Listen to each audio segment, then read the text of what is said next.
अच्छा है, इसी बहाने लोग कम से कम आए तो देश दुनिया से मेरे मिर्जापुर को देखने। नमस्कार, आप देख रहे हैं इंडिया टीवी। आपके साथ मैं हूं मीनाक्षी जोशी। ये मिर्जापुर है, कालीन वाले भैया का मिर्जापुर नहीं, बल्कि अनुप्रिया पटेल का मिर्जापुर, जिनके ऊपर प्रधानमंत्री नरेंद्र मोदी को भी पूरा विश्वास है। मोदी उत्तर प्रदेश की 80 में से 80 सीटों पर जीत का टारगेट रख रहे हैं। एक सीट मिर्जापुर भी है, लेकिन यहां बीजेपी अकेले चुनाव नहीं लड़ रही है। यहां पर उनका गठबंधन अपना दल सोनेलाल से है। अनुप्रिया पटेल चुनावी मैदान में है। बीजेपी के पास नरेंद्र मोदी जैसा एक ब्रांड फेस है। उत्तर प्रदेश में योगी आदित्यनाथ के जैसा एक सॉलिड सीएम है। इसके बावजूद बीजेपी यहां अपना उम्मीदवार क्यों नहीं उतार रही है? और सिर्फ बीजेपी ही नहीं, बल्कि विरोधी दल के गठबंधन को भी देखिए। दरअसल इसके पीछे इस मिर्जापुर का अपना एक तेवर है, अपना एक नियम है और अपना ही एक उसूल है। आज इसी को हम समझने की कोशिश करेंगे। कोड एम में बात होगी मिर्जापुर की, अनुप्रिया पटेल की, यहाँ के कास्ट फैक्टर की। कांग्रेस और इंडी अलायंस देश की अखंडता और देश की एकता को तोड़ते रहे हैं। समाजवादी लोग इस बार भारतीय जनता पार्टी का मुकाबला कर रहे हैं।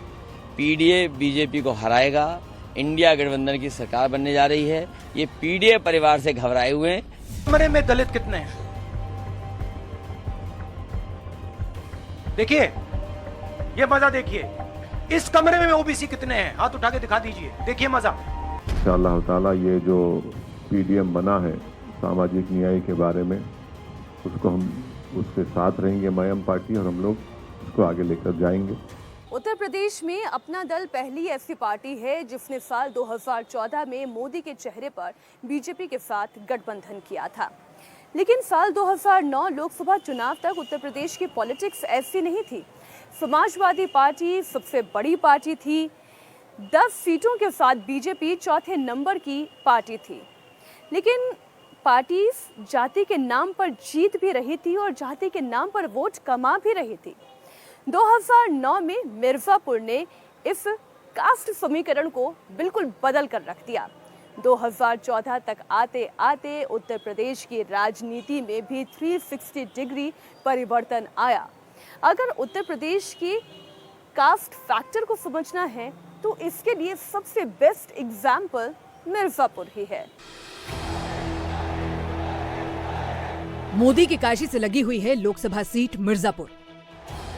काशी में जीत के लिए मोदी का नाम ही काफी है। काशी में जो कुछ होता है ठीक बगल में मिर्जापुर में महसूस किया जाता है। लेकिन मिर्जापुर में आते ही जाति फैक्टर हावी हो जाता है। 2004 लोकसभा चुनाव तक मिर्जापुर भदोही एक लोकसभा सीट थे। 2 बार बीजेपी यहां से जीती, 4 बार समाजवादी पार्टी जीती, 2 बार बीएसपी ने यहां पर विजय दर्ज की। 2008 में परिसमन हुआ, मिर्जापुर अलग सीट बनी और यहीं से मिर्जापुर के सारे समीकरण बदल गए। मिर्जापुर में सबसे बड़ा वोट बैंक 49% ओबीसी हो गया है। ओबीसी में सबसे ज्यादा कुर्मी वोटर्स हैं, करीब 2.5 लाख। बिंद 1,35,000, 95,000 मौर्य, करीब 60,000 पाल और 60,000 कोल मतदाता हैं। परिसमन के बाद यहाँ पर विनर और रनर दोनों ओबीसी ही हैं। इस बार फिर से विनर लिस्ट में सबसे आगे अनुप्रिया पटेल चल रही हैं। इस गर्मी में भी लोगों के अंदर इतना जोशो खरोश है, लेकिन मैं कहूँगी कि मैं भी बहुत थकी हुई हूँ, तो एक कप चाय पीते हैं इस कप प्लेट में, जो मेरे अपना दल का चुनाव निशान भी है, और फिर इस चाय पे चर्चा को हम जारी रखें। हमारी जिंदगी के हर लम्हे में चाय जो है ना, वो रची बसी है। अब सुबह हो गई, चलो चाय पी लेते हैं। शाम ढल गई, चाय पी लेते हैं। थकान है, चाय पी लेते हैं। तनाव है, चाय पी लेते हैं। कुछ गपशप हो जाए, चाय पी लेते हैं। तो ये चाय बड़ी जबरदस्त होती है, और अपना दल के कप प्लेट में मिलती है तब तो और भी ज्यादा स्वादिष्ट हो जाती है। यूपी में गठबंधन सिर्फ सीट का नहीं होता, बल्कि जातीय समीकरण का भी गठबंधन होता है, जिसके साथ जाति का वोट, उसी की जीत पक्की। यूपी में सत्ता में आने का हर किसी का अपना अपना फॉर्मूला था, अपना अपना वोट कैलकुलेटर था। अखिलेश यादव इसी गणित से सीएम बने, मायावती भी ऐसी ही मैथ से कुर्सी पर जा बैठी। समाजवादी पार्टी का फॉर्मूला M+Y यानी मुस्लिम प्लस यादव। बीएसपी का फॉर्मूला D+M यानी दलित प्लस मुस्लिम। लेकिन 2014 के बाद से ओबीसी वोटर सबसे बड़ा विनिंग फैक्टर बन गए। खुद प्रधानमंत्री मोदी भी ओबीसी समुदाय से आते हैं। दिल्ली से यूपी तक ओबीसी को सम्मान भी खूब मिला है। 2019 में मोदी के साथ 13 ओबीसी सांसदों ने मंत्री पद की शपथ ली थी। यूपी में 2022 में योगी के साथ 20 ओबीसी विधायक मंत्री बने। मोदी सबसे बड़ा चेहरा है। देखिए, ये तो सच है। पूरे देश में अगर आज एनडीए गठबंधन का चेहरा है तो प्रधानमंत्री नरेंद्र मोदी जी हैं। और आज मोदी जी के सामने विपक्ष में कोई चेहरा ही नहीं है। यही तो संकट है विपक्ष का, किसको पेश करें जनता के सामने। मैं कहूंगी कि बहुत ही कर्मठ हैं, कर्मयोगी हैं, अथक परिश्रम करते हैं और परिश्रम के अलावा कोई और दूसरा रास्ता नहीं होता। There is no shortcut to success. और मुझे लगता है कि एक परिश्रमी मुख्यमंत्री है, प्रगतिशील सोच के हैं, इसका लाभ हमारे उत्तर प्रदेश को मिला है। नहीं, मैंने इसलिए आपसे पूछा ना कि अक्सर उनकी बुलडोजर वाली नीति को लेके बहुत सारे सवाल खड़े होते हैं कि अपने लोगों पर वो बुलडोजर नहीं चलाते, दूसरे लोगों पर बस उन्हें मौका चाहिए बुलडोज करने का। देखिए, मैं बुलडोजर पर तो कुछ नहीं कहूँगी, लेकिन मैं इतना ज़रूर कहूँगी कि राज्य के विकास को लेकर उनकी कार्यशैली प्रशंसनीय है, सराहनीय है और उत्तर प्रदेश की जो जनता है उसने काफ़ी इससे लाभ भी उठाया है। इसी का असर है, अखिलेश यादव M+Y से अब पीडीए पर आ गए हैं। यादव वोट के भरोसे हैं, लेकिन ये बात खुलकर नहीं कहते। गोल सफेद टोपी से भी अब दूरी बना ली है। ये जो परिवारवाद वाले लोग हैं, जो हम पे और आप पे कभी कभी आरोप लगाते हैं, वो आरोप इसलिए लगाते हैं कि पीडीए परिवार अब बड़ा हो गया है और पीडीए परिवार इन भारतीय जनता पार्टी को हराने जा रहा है। सब लोग एक होकर के मदद करना। जब हवा चल रही है इंडिया के पक्ष में, तो आप लोग भी पीछे मत रहना, हमारी मदद करने का काम करना है। राहुल गांधी को जब से समझ आया है कि ओबीसी वोटर सबसे ज्यादा हैं, तब से वो सिर्फ ओबीसी वोट को पकड़ने की कोशिश में जुट गए हैं। नरेंद्र मोदी जी जब पैदा हुए थे तो उनकी जो जात थी वो ओबीसी थी नहीं। वो ओबीसी पैदा ही नहीं हुए। वो ओबीसी कब बने? जब गुजरात में बीजेपी सरकार ने उनकी जाति को ओबीसी वर्ग में शामिल किया। इसको 2000 में बीजेपी की सरकार ने ओबीसी बनाया। इसका मतलब हिंदुस्तान के प्रधानमंत्री जाति जनगणना इसलिए नहीं कर रहे हैं क्योंकि ओबीसी है ही नहीं। उत्तर प्रदेश की 80 लोकसभा सीटों पर कोई भी पॉलिटिकल पार्टी अकेले चुनाव नहीं लड़ती है। अखिलेश यादव को भी राहुल गांधी की जरूरत होती है, बीजेपी को भी जयंत चौधरी, अनुप्रिया पटेल, ओम प्रकाश राजभर और संजय निषाद की जरूरत होती है। तो वहीं माइनॉरिटी पॉलिटिक्स के फ्लैग बेयरर असदुद्दीन ओवैसी को भी पल्लवी पटेल के साथ गठबंधन करना पड़ जाता है। कौन किस सीट से चुनाव लड़ेगा, ये बहुत कुछ जाति के आधार पर ही निर्भर करता है। 2014 के बाद से ये गैर यादव ओबीसी वोटर का वोट बैंक बीजेपी के पास ऐसा शिफ्ट हुआ है जिसकी काट कोई भी पॉलिटिकल पार्टी नहीं निकाल पा रही है। यूपी में कास्ट पॉलिटिक्स कैसे काम करती है, अलग अलग जातियों का वोट जीत के लिए कितना अहम फैक्टर है, ये जानना हो तो ओवैसी भाईजान को देख लीजिए।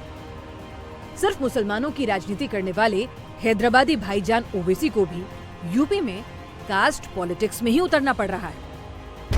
अनुप्रिया पटेल की बहन पल्लवी पटेल की पार्टी अपना दल कमेरावादी के साथ मिलकर गठबंधन करना पड़ा। ओवैसी और पल्लवी पटेल की पार्टी यूपी में पीडीएम यानी पिछड़ा, दलित और मुस्लिम गठबंधन कर रही है।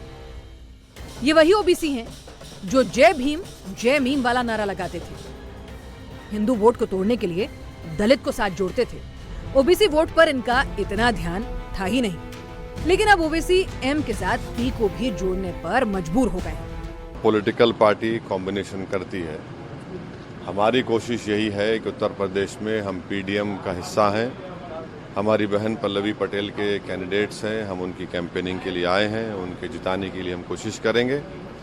और भारत की जनता से हमारी अपील है कि तीसरी मर्तबा वो इस अजीम देश का प्राइम मिनिस्टर नरेंद्र मोदी को ना बनाए।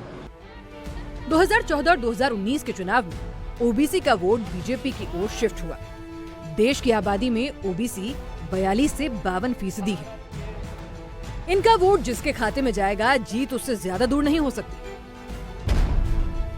2014 में पूरे देश में अपर ओबीसी का 30% तो लोअर ओबीसी वर्ग का 42% वोट बीजेपी को मिला था। 2019 में वोट प्रतिशत बढ़कर अपर ओबीसी का 41% और लोअर ओबीसी वर्ग का 47% वोट बीजेपी को मिला। समाजवादी पार्टी के अध्यक्ष जी से एक ही सवाल पूछना चाहती हूँ कि यूपीए सरकार में जब आपकी पार्टी समर्थन दे रही थी तो आपको क्यों ख्याल नहीं आया कि उस सरकार में रहते हुए राष्ट्रीय पिछड़ा वर्ग आयोग को संवैधानिक दर्जा देने के लिए आप अपनी सरकार पर दबाव डालें? आपको क्यों ख्याल नहीं आया कि मेडिकल की नीट की परीक्षा में ओबीसी का जो ऑल इंडिया कोटा में स्थान होना चाहिए वो उनको प्राप्त नहीं है? क्यों आपने उस सरकार में रह के ये काम नहीं कराया? आपके पास रक्षा मंत्रालय रहा, आपकी पार्टी के पास, आपने क्यों चिंता नहीं की कि जो हमारे सैनिक स्कूल हैं उसमें पिछड़ों के बच्चों को भी प्रवेश के लिए हमें जो व्यवस्था है वो करनी चाहिए? ओबीसी का भरोसा मोदी पर है। हर चुनाव में ये विश्वास बढ़ ही रहा है। 2014 से पहले ओबीसी वोट कांग्रेस की ताकत थी, लेकिन मुस्लिम तुष्टीकरण ने ओबीसी वोटर्स की सोच बदल दी है। देश में 2004 से 2014 तक कांग्रेस की सरकार थी। 2004 में बीजेपी को 23% तो कांग्रेस को 24% ओबीसी का वोट मिला था। 2009 चुनाव में बीजेपी को 22% और कांग्रेस को एक बार फिर 24% ओबीसी वोट मिला। लेकिन 2014 में यह समीकरण बदल गया। 2014 में बीजेपी को 34% तो कांग्रेस को सिर्फ 15% ही ओबीसी वोट मिला। 2014 में बीजेपी का ओबीसी वोट शेयर 34% से बढ़कर 44% पहुंच गया, लेकिन कांग्रेस 15% पर ही अटक गई। सिर्फ कांग्रेस ही नहीं, हर पार्टी का ओबीसी वोटर मोदी के साथ जुड़ रहा है।